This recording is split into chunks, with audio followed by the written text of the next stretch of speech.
अब जो पढ़ेंगे वो है ले ऑफ, स्ट्राइक और लॉकआउट। ले ऑफ की डेफिनेशन इंडस्ट्रियल डिस्प्यूट्स एक्ट के सेक्शन 2 के में दी हुई है। तो ले ऑफ क्या होता है?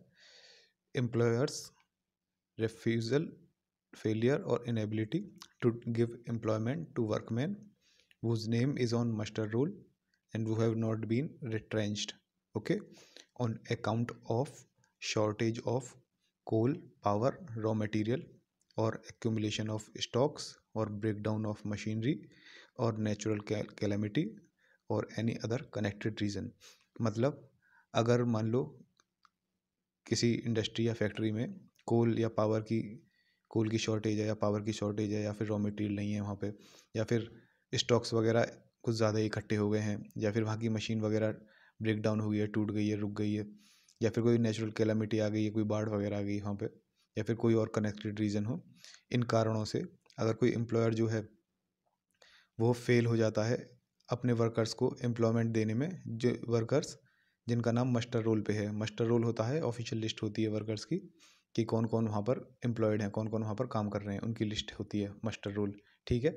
और या फिर वो रिफ्यूज़ कर दे, मना कर दे एम्प्लॉयमेंट देने के लिए, या तो फेल हो जाए इन कारणों से एम्प्लॉयमेंट देने के लिए वर्कर्स को, या फिर मना कर दे, रिफ्यूज़ कर दे, या फिर इनएबिलिटी, उसके एबिलिटी नहीं है, उसके बस की बात नहीं है उनको काम देना इन कारणों से, ठीक है।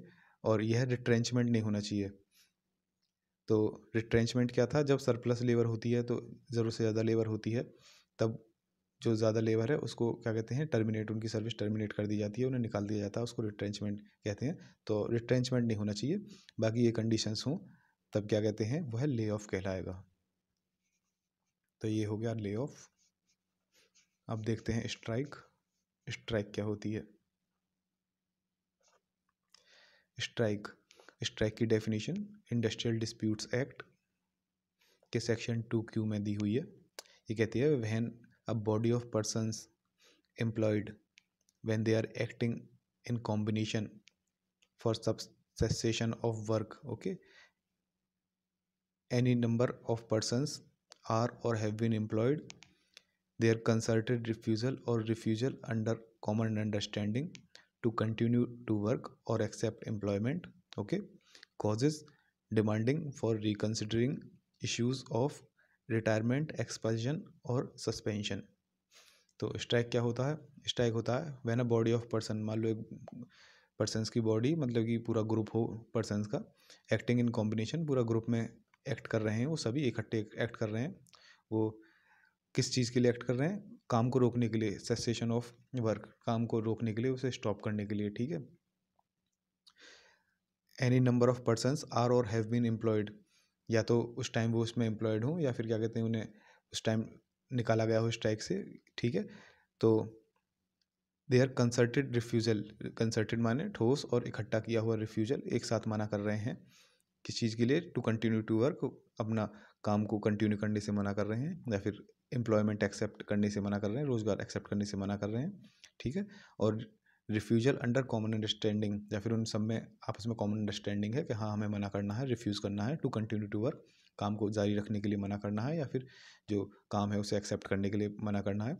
किस चीज़ों के लिए यह मना कर रहे हैं? काम को करने के लिए यह रीजंस हैं। डिमांड्स फॉर रिकन्सिडरिंग, जैसे रिटायरमेंट के इश्यूज़ हैं, उनको रिकन्सिडर करना। अगर मान लो उन्हें कुछ लगता है कि रिटायरमेंट की पॉलिसी टर्म्स कंडीशंस वगैरह ठीक नहीं है, उसे रिकन्सिडर किया जाए, या फिर एक्सपल्शन मतलब वहाँ रिमूव कर देना, किसी को वहाँ से निकाल देना, टर्मिनेट कर देना इंडस्ट्री से। इनकी क्या क्या टर्म्स एंड कंडीशंस होनी चाहिए, या सस्पेंशन की टर्म्स एंड कंडीशंस होनी चाहिए, इन इश्यूज़ को क्या कहते हैं? रिकन्सिडर किया जाए।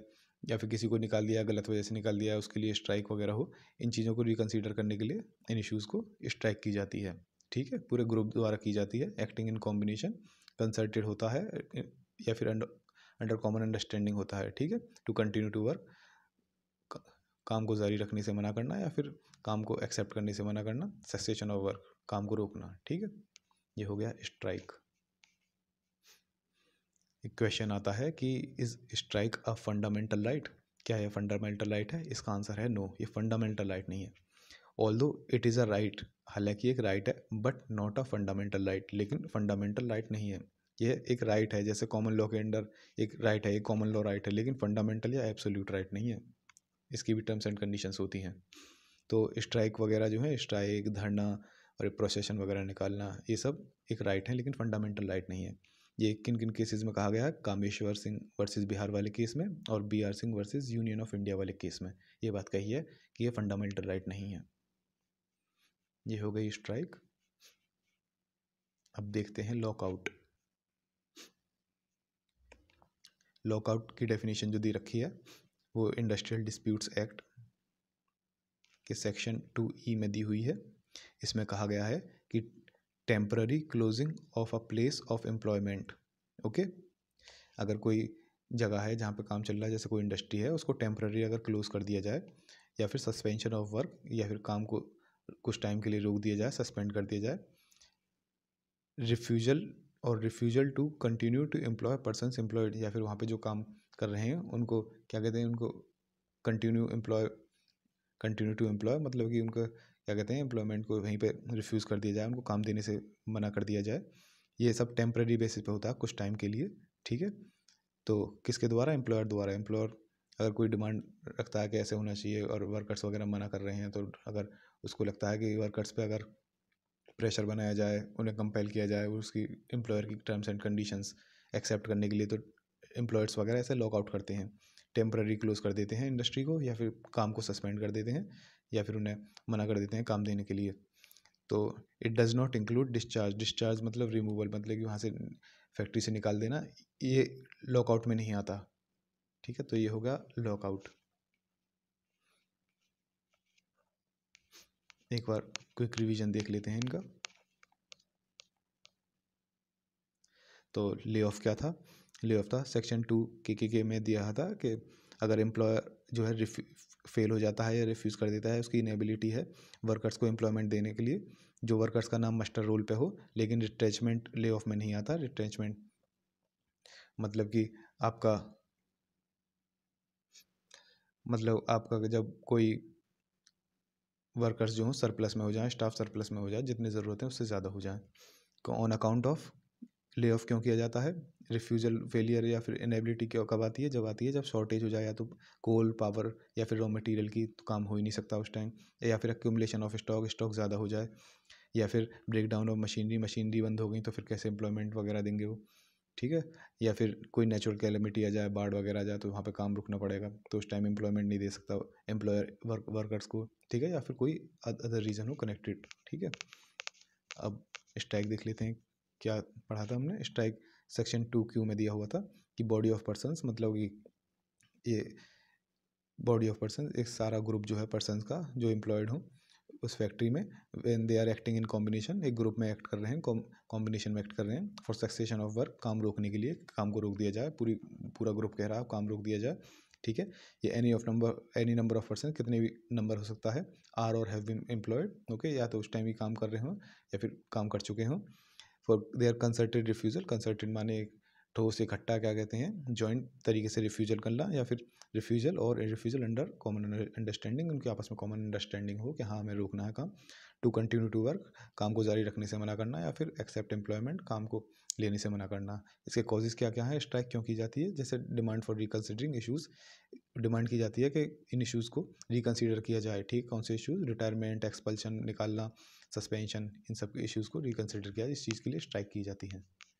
स्ट्राइक फंडामेंटल राइट है या नहीं है? नहीं है, स्ट्राइक फंडामेंटल राइट नहीं है, ऑल्दो इट्स अ राइट, हालांकि एक राइट है, कॉमन लॉ राइट है, लेकिन फंडामेंटल एब्सोल्यूट राइट नहीं है। स्ट्राइक, धरना, प्रोसेसन, ये फंडामेंटल राइट्स नहीं है। ये बात कही गई थी कामेश्वर सिंह वर्सेस बिहार वाले केस में और BR Singh versus union of India. Lockout क्या था?